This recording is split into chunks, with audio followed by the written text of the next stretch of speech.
जय हिंद प्यारे साथियों, स्वागत है आप सभी का उत्कर्ष एकेडमी खिलचीपुर के ऑनलाइन प्लेटफॉर्म में। इस वीडियो में हम लोग एमपी पुलिस कांस्टेबल एग्जाम 2023 के लिए मैथ के वेरी मोस्ट और इम्पोर्टेंट क्वेश्चन डिस्कस करेंगे। प्यारे साथियों, जिस प्रकार के क्वेश्चन एग्जाम में आ रहे हैं बिल्कुल वैसे के वैसे ही क्वेश्चन इस वीडियो में लिए गए हैं। अति संभावित क्वेश्चन, अगले शिफ्ट जितनी भी आपकी बची है, जितने भी पेपर बचे सबके लिए यह वीडियो अति महत्वपूर्ण साबित होगा।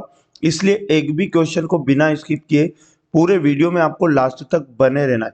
यकीन मानिएगा एग्जाम के अंदर आपको जरूर इस प्रकार के क्वेश्चन देखने को मिलेंगे। इस क्लास का पीडीएफ आप हमारे टेलीग्राम से डाउनलोड कर सकते हैं। टेलीग्राम का लिंक आपको इस वीडियो के डिस्क्रिप्शन में मिल जाएगा।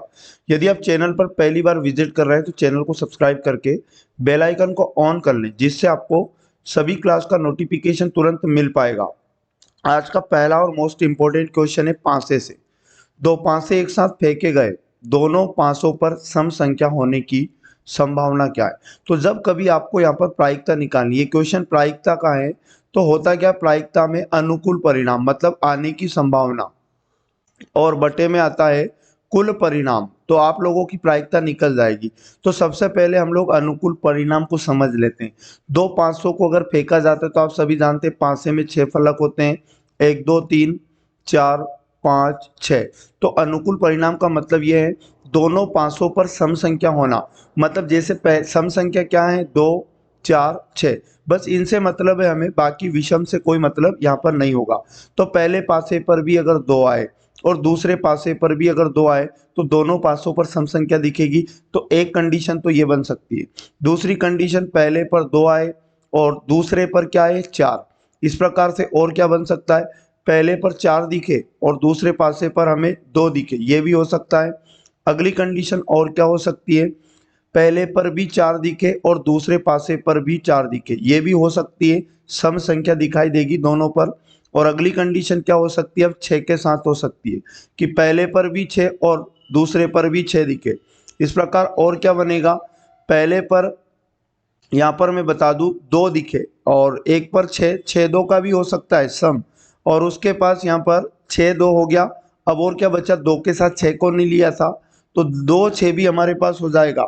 और क्या बचा अब हमारे पास, 1 2 3 4 5 6 7 कंडीशन, अब 2 कंडीशन और है। टोटल इस प्रकार से यहाँ पर 9 कंडीशन बनना चाहिए। 4 2 हमारा हो चुका है, 2 4 हमारा हो चुका है, 6 के साथ 2 भी हो गया, 6 के साथ 4 हो गया, 6 के साथ 4, 6 के साथ 4 नहीं हुआ तो 6 4 हो सकता है, और 4 6 हो चुका है तो 4 6 भी नहीं हुआ, तो यहाँ पर 4 6 भी हो सकता है। तो इस प्रकार से टोटल हमारे पास 2 2 4 2 6 3 9, 9 कंडीशन आने की बन सकती है। और बटे में कुल कंडीशन, तो जब कभी भी कितने भी पासा एक साथ फेंका जाए, आप 6 की पावर उतनी करो जितना पासा है, तो कुल कंडीशन आपके पास निकल के आ जाएगी। 6 की पावर तो 36 होता है, 9/36 इसका करेक्ट आंसर होगा, ये कटेगा।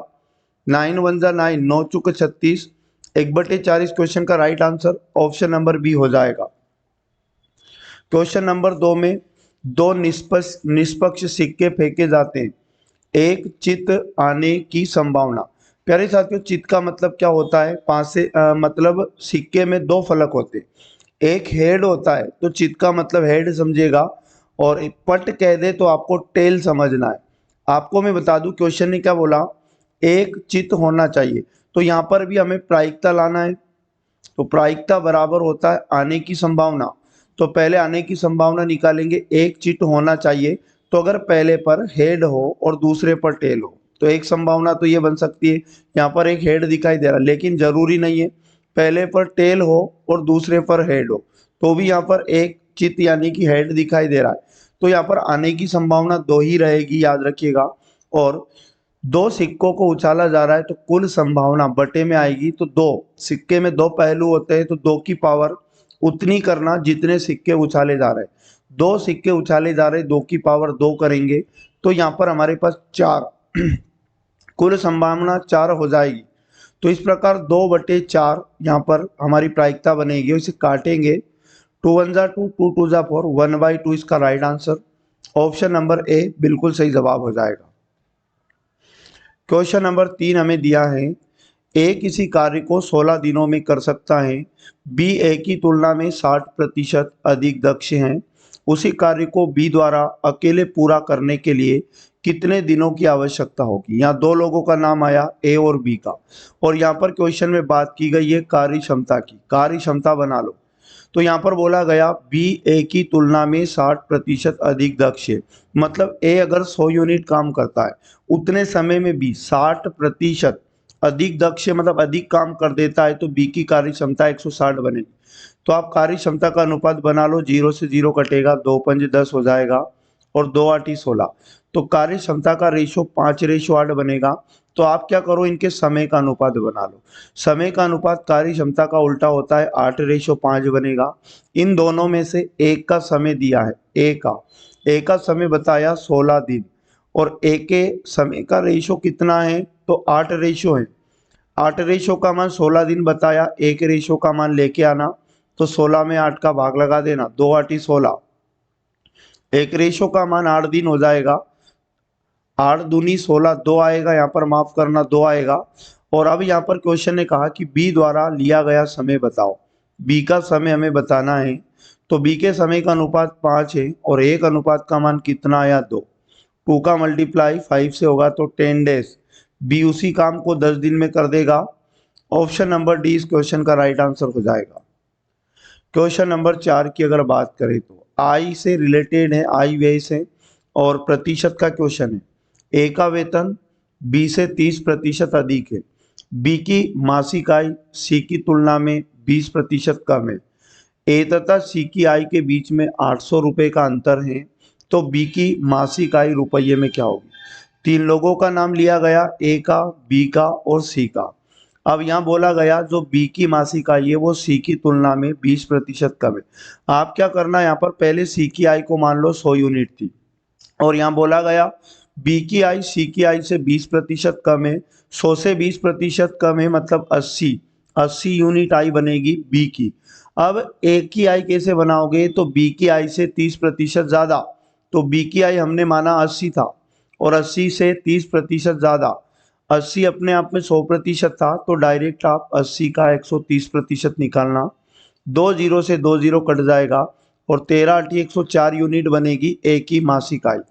आपको मैं बता दूं क्वेश्चन में दिया है ए और सी की मासिक आय का अंतर 800 के बराबर कितना रखोगे, तो ए और सी की जो मानी गई आय है इनका अंतर कितने का है, तो 4 यूनिट का अंतर है, और 4 यूनिट का मान क्वेश्चन में बताया 800 रुपये, तो 1 यूनिट का मान लाना, 800 में 4 का भाग लगा लेना, 4 दूनी 8 हो जाएगा, 1 यूनिट का मान 200 बनेगा।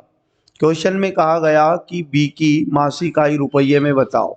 बी का मान बताना है 80 यूनिट है, जो 1 यूनिट का मान आया 200, 200 का गुणा 80 से करोगे, 8 दूनी 16, 16,000 रुपये, याद रखिएगा बी की मासिक आय हो जाएगी, और 16,000 ऑप्शन नंबर डी इसका करेक्ट आंसर हो जाएगा। क्वेश्चन नंबर 5 है, जब 1200 में 30% की कमी होती है तो परिणाम ज्ञात कीजिए। ये जो 1200 है अपने आप में 100% था, ठीक है, इसमें 30% की कमी की जा रही है, मतलब 30% अगर 100% को कम कर दें तो कितना रह जाएगा, 70%। तो यहाँ पर नया मान बताने के लिए 1200 का आप क्या करना, डायरेक्ट 70% निकाल लो, तो परिणाम ज्ञात करेंगे।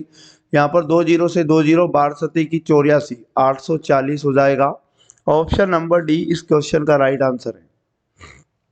क्वेश्चन नंबर 6, 8 संख्याओं का औसत 42 है। यदि प्रत्येक संख्या को 5 से घटा दिया जाए तो औसत क्या होगा। जब कभी क्वेश्चन में कितनी भी संख्याओं का औसत दे दे और नया औसत पूछे, कितना भी घटा दे, कितना भी जोड़ दे, कितना भी गुणा कर दे, प्रत्येक संख्या में होना चाहिए लेकिन, और नया औसत पूछे तो जो दिया गया औसत है उसमें ही उतना जोड़ दो, उतना घटा दो, उतना गुणा कर दो, उतना भाग कर दो, नया औसत आ जाएगा। तो दिया गया औसत 42 है, 42 में से हम 5 को घटा देंगे, 12 में से 5 जाएगा, 7 बचा, और ये 3, नया औसत कितना जाएगा, डायरेक्ट 37। ऑप्शन नंबर ए इस क्वेश्चन का राइट आंसर हो जाएगा। क्वेश्चन नंबर 7, उस लघुत्तम संख्या को ज्ञात करें जिसके द्वारा 1575 को गुणा किया जाना चाहिए ताकि परिणाम एक पूर्ण वर्ग हो। क्या बनाना है क्वेश्चन में, पूर्ण वर्ग। आप क्या करो, दी गई संख्या के फैक्टर कर लो। तो यहाँ पर लिखा 1575। इस 1575 को हम कट करेंगे 5 से। 5 3 15, 5 एकम 5, 5 25, फिर 5 से काटेंगे, 5 छके 30 और 5 3 15। अब 7 का डिवाइड करेंगे, 7 में 63, फिर 3 से कट करेंगे, 3 3 जा 9 और 3 1 जा 3। होता क्या है, कोई भी पूर्ण वर्ग संख्या अगर होती है तो उसके जो फैक्टर होते हैं वो हमेशा दो दो के जोड़े में दिखेंगे।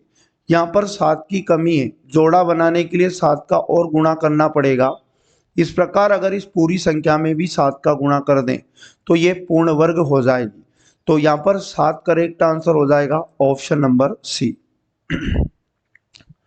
क्वेश्चन नंबर 8 अति महत्वपूर्ण क्वेश्चन है। 2 वर्षों के लिए 10% प्रति वर्ष पर 8,000 रुपये के चक्रवृद्धि ब्याज की गणना करें जब चक्रवृद्धि अर्धवार्षिक हो। क्वेश्चन में केस कैसा है, चक्रवृद्धि ब्याज में अर्धवार्षिक का यहाँ पर केस है। अर्धवार्षिक जब भी आप देखें तुरंत दर तो आधी हो जाएगी, तो जो दर दी है 10%, इसमें 2 का भाग लगा देना तो नई दर आपके पास 5% हो जाएगी। और टाइम में क्या होता है, 2 का गुणा हो जाता है। टाइम दिया है 2 साल और 2 में 2 का गुणा करेंगे तो 4 साल नया टाइम आ जाएगा। अब 4 साल का 5% वार्षिक दर से आप क्या करना, चक्रवृद्धि ब्याज लेके आ जाना। तो डायरेक्ट बताएंगे आप लोगों को पहले साल का ब्याज डायरेक्ट लाना है। क्या करोगे, मूलधन दिया है 8,000, 8,000 का पहले साल का ब्याज लाने के लिए 5% निकालना, तो पहले साल का ब्याज आ जाएगा 8×5 = 40 यानी 400। अब यदि आपको दूसरे साल का चक्रवृद्धि ब्याज लाना है तो क्या करोगे, 400 तो रहेगा ही, प्लस 400 का फिर क्या करना, 5% निकालना। तो 2 जीरो से 2 जीरो कटेगा और ये गुणा होकर 8 4 5 20 हो जाएगा और 400 में 20 जुड़ेगा तो 420 रुपये दूसरे साल का ब्याज बन जाएगा। तीसरे साल का चक्रवृद्धि ब्याज लाने के लिए 420 तो होगा ही, प्लस क्या करना, 420 का फिर से 5% निकालना। 1 जीरो से 1 जीरो कटेगा, 5 से काटेंगे 10 को 2 बार कटेगा और 2 का भाग 42 में देंगे तो 21 आ जाएगा। और 21 को जोड़ लेना 420 में, तो हमारे पास तीसरे साल का ब्याज 441 रुपये आ जाएगा।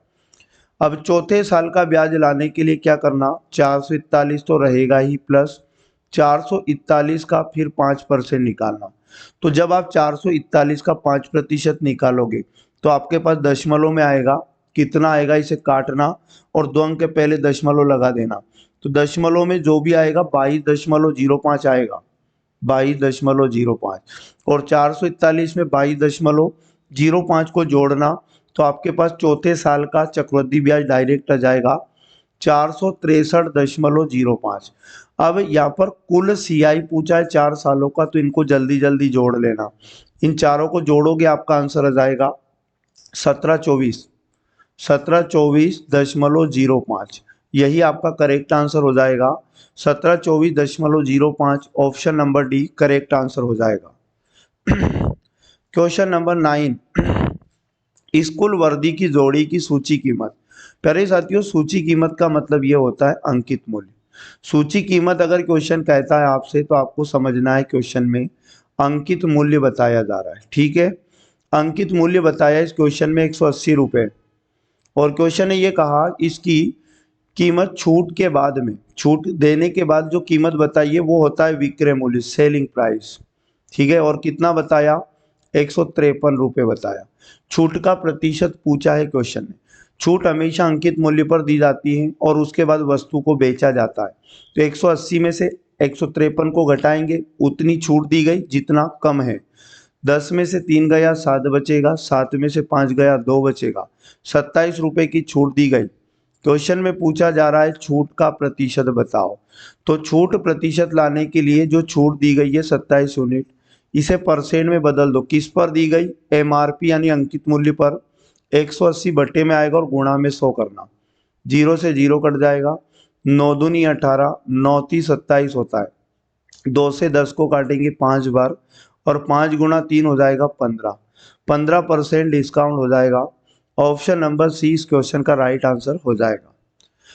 क्वेश्चन नंबर 10 हमें दिया है, वेणु ने 20,000 रुपये का एक भूखंड खरीदा। मतलब भूखंड का क्वेश्चन में क्रय मूल्य दिया है और कितना दिया है 20,000 रुपये।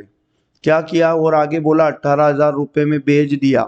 ठीक है भैया, विक्रय मूल्य भी बताया है क्वेश्चन में और विक्रय मूल्य कितना बताया 18,000 रुपये। क्वेश्चन में कहा नुकसान का प्रतिशत क्या होगा, मतलब हानि का प्रतिशत लाना है। तो हानि प्रतिशत होता है हानि बटे में क्रय मूल्य और गुणा में कितना करेंगे 100, तो हानि का प्रतिशत आ जाएगा। हानि कितने की हुई भैया, 20,000 में खरीदा 18,000 में बेच दिया, हानि 2,000 रुपये है और क्रय मूल्य कितना था 20,000 पर। तो 20,000 बटे में गुणा में 100 करना, 2 जीरो से 2 जीरो और ये 2 जीरो से 2 जीरो और 2 से डिवाइड करेंगे 20 को, 10% का लॉस आ जाएगा, 10%। ऑप्शन नंबर डी इस क्वेश्चन का राइट आंसर है। तो प्यारे साथियों, ये थे वेरी मोस्ट और इम्पोर्टेंट अति महत्वपूर्ण क्वेश्चन। यकीन मानिएगा प्रतिदिन शिफ्टों में इसी प्रकार के क्वेश्चन पूछे जा रहे हैं। तो पर डे इस क्लास को जरूर वॉच करें और उसके बाद पीडीएफ को डाउनलोड करके भी आप लोग पर डे प्रैक्टिस करें। बाकी के पार्ट यदि आपने नहीं देखे तो प्लेलिस्ट आपको मिल जाएगी, जहां जाकर आप बाकी के पार्ट भी देख लें। मिलेंगे नेक्स्ट वाले पार्ट में। जय हिंद, जय भारत, वंदे मातरम।